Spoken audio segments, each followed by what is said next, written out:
Now the fifth step that you go to is Lorngwa, which means owning your wife. Lorngwa means actually owning your wife. Now, you have done all. You did all. But you have to own your wife. In our culture, we come to take the wife to the groom's home. And we take the wife to the groom's home with nothing. The wife only has to have what she is wearing at the time we are taking the wife. What she's wearing to cover her body. She has to come to the groom's home with nothing. Wow. So she comes, we pick the wife, and she comes to my home. And then before we start to give her honey wicks, there are 3 honey wicks for a wife, new wife. We call her Ngwagu.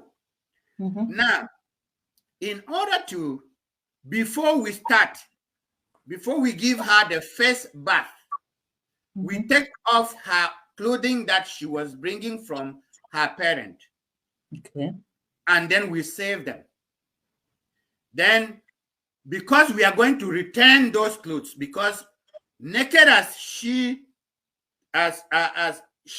came, is naked that she will be. Because we do not want her to bring things, whether clothing on her. She was supposed to come naked. But since we cannot, bring people naked, she covered herself with her clothing.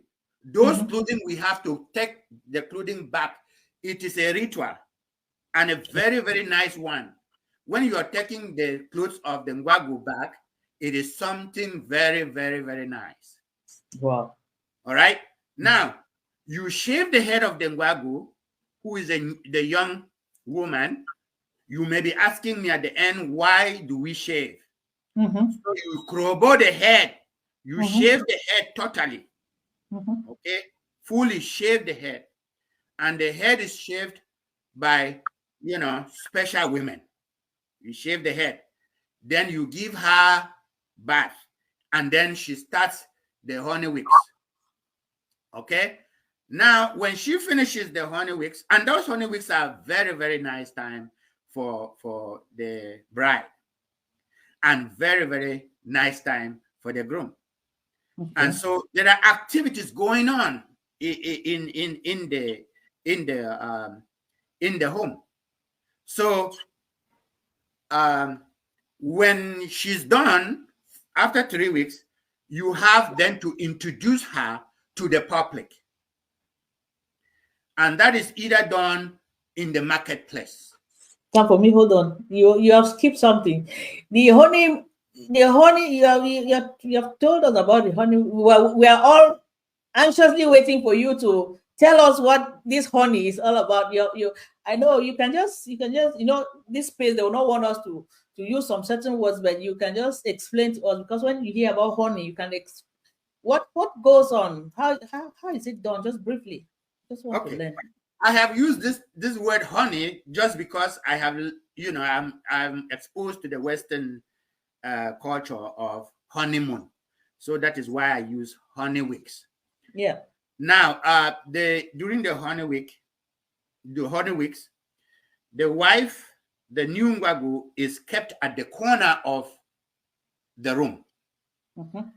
She's well fed. She's fed.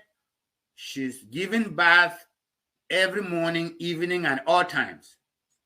She is not supposed to wear clothing like over her body. She's supposed to tie a loin, only a loin over her breast, covering down. Okay? She's not supposed to wear clothing covering her body. So during this time, it is a time when, in the ancient times, when people used to get married, they were virgins. they did not know how to actually have intercourse. So it is during this time that all fathers will introduce these people to the business. Okay. Then the Ngwagu, the young girl and the young they will introduce them to the business. That is how it used to be. Not like this time when people are before they ever come to get married, they are already having children. They are already so experienced that they know all the styles in the world. Yeah, exactly. Yeah. Now